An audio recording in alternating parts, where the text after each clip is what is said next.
The smell of spices at the market, the noise of Marrakesh, wonderful architecture, fantastic cuisine, beautiful beaches, marvelous handcrafts, but also insistent sellers, cheaters, suspicious cookies sellers.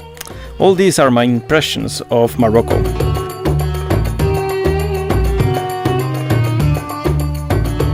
In today's episode, I will not focus on a specific hotel, but I will introduce you to the institutions of Moroccan Riads. So, what are these Riads and is it worth to spend your holiday there? The answer is very simple. It's very worth it.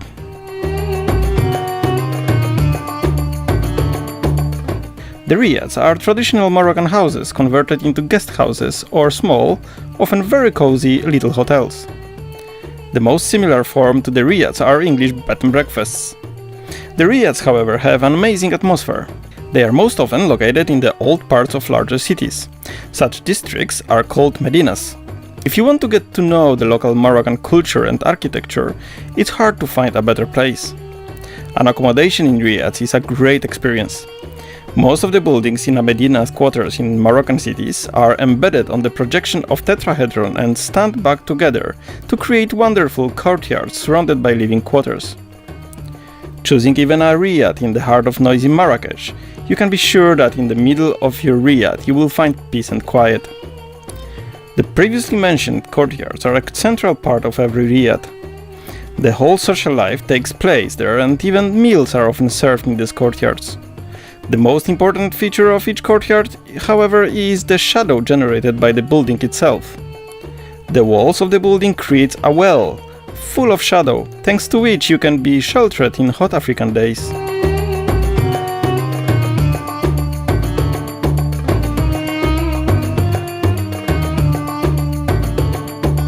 Very often on the top building floor or even on the roof, the owners decide to place the terrace from which we can admire, well, most often the roofs of other buildings. It should be remembered that the medinas are characterized by very dense buildings that give the impression of possibility to pass the entire city on their roofs. I have already mentioned that the riads are a Moroccan equivalent to bed and breakfasts, so let's discuss breakfast served in this exotic country.